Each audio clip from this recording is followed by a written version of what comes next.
Comedy நடிகை சுனிதா அவர்கள் ரீசெண்டா அவங்களோட சோசியல் மீடியா பேஜ்ல வீடியோ ஒன்று வெளியிட்டிருக்காங்க. அந்த ஒரு வீடியோல டாக்டர் திவாகர் அவர்களுக்கு எதிரா ஏகப்பட்ட விஷயங்கள் பேசியிருக்காங்க. அத பத்தி தான் இந்த ஒரு வீடியோல நம்ம பார்க்க போறோம். குக் வித் கோமாளி சீசன் 7ல சமீபத்தில மிகப்பெரிய ஒரு இஷ்யூ உருவாகி இருந்துச்சு.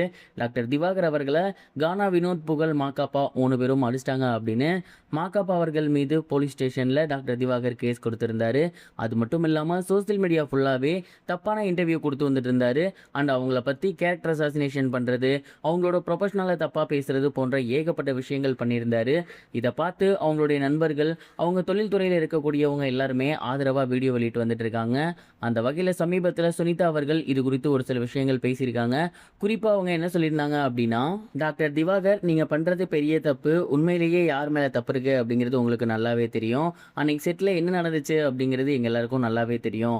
இருந்தும் நீங்க ஏன் தொடர்ந்து சோசியல் மீடியால இந்த மாதிரி தவறான செய்திகளை பரப்பி வந்துட்டு இருக்கீங்கிறது எனக்கு சுத்தமா புரியல.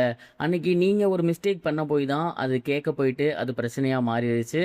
அப்படி இருக்கையில நீங்க எப்படி அவங்கள தப்பா பேசலாம்? மாக்காப்பா அண்ணனை பார்த்து நீங்க குடிகாரர் அப்படிங்கிற மாதிரி சொல்றீங்க. அவரை எனக்கு பல வருஷமா தெரியும். அவர் ஒரு நாள் கூட அந்த மாதிரி ஷோக்கு வந்ததே கிடையாது. இத்தனை வருஷத்துல நீங்க பண்ண மாதிரி ரகலை எந்த ஒரு ஷோலையும் அவர் பண்ணதே கிடையாது. அவர் ஒரு பக்கா ஜென்டில்மேன். அவரை பத்தி பேச உங்களுக்கு தகுதியே கிடையாது. அதே மாதிரி புகழையுமே நீங்க ஒரு சில விஷயங்கள் சொல்லியிருந்தீங்க. அவனுக்கு நடிக்கவே தெரில, அவனுக்கு காமெடியா பண்ண தெரில, அவனுக்கு ரசிகர்களே இல்லை அப்படின்னு சொன்னீங்க.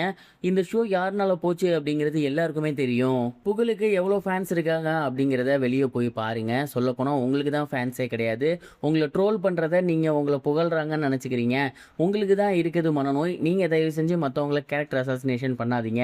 நீங்கள் செட்டில் என்கிட்டயே பார்த்தீங்கன்னா நான் சொல்கிறத கேட்காம தேவையில்லாத விஷயங்கள் தான் பண்ணியிருக்கீங்க. இன்னும் சொல்ல போனால் இன்ஃபேக்ட் நீங்கள் என் கையை நான் கூட கீறி இருக்கீங்க. அதெல்லாம் நான் வெளியே சொல்ல கிடையாது. ஏன்னா நீங்கள் ஃபன்னாக ஒன்று பண்ண ட்ரை பண்ணுறீங்க, அது தப்பாக முடியுது. அதனால் அதை நம்ம தப்பாக போர்ட்ரே பண்ணக்கூடாது அப்படின்னு நான் அமைதியாக இருந்துட்டேன். ஆனால் தொடர்ந்து நீங்கள் இதே மாதிரியான ஒரு விஷயத்தை தான் பண்ணுறீங்க. சமீபத்தில் நிஷா ஏன் அவங்களோட ஐடியில் வீடியோ போடல அப்படிங்கிற மாதிரி கூட நீங்கள் கேள்விகள் கேட்டிருந்தீங்க. கண்டிப்பாக இது எல்லாத்துக்குமே ஒரு லிமிட் இருக்குது. தயவு செஞ்சு இதுக்கு மேலே அந்த லிமிட்டை தாண்டாதீங்க.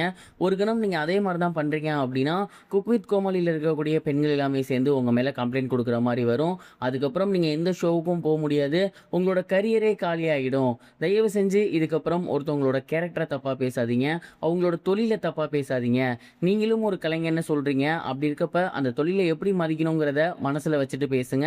இதுதான் உங்களுக்கு ஃபைனல் வார்னிங் அப்படிங்கிற மாதிரி ரொம்பவே ஆக்ரோஷமாக சுனிதா அவர்கள் அந்த ஒரு வீடியோவில் பேசியிருக்காங்க. கண்டிப்பாக சுனிதாவோட இந்த ஒரு ஸ்பீச்சுக்கு அப்புறம் டாக்டர் திவாகர் தேவையில்லாத வீடியோஸ் வெளியிட மாட்டாருங்கிற மாதிரி நான் நினைக்கிறேன். நீங்கள் இதை பற்றி என்ன நினைக்கிறீங்க? உங்களோட தாட் என்ன? மறக்காமல் கமெண்ட் பாக்ஸில் ஷேர் பண்ணுங்க. இது வரைக்கும் கனெக்டிங் டிவிக்கு சப்ஸ்கிரைப் பண்ணனா மறக்காமல் சப்ஸ்கிரைப் பண்ணிக்கங்க. உடனடி அப்டேட்ஸ் பெறுவதற்கு நோட்டிஃபிகேஷன் பெல்லையும் கிளிக் பண்ணிக்கங்க.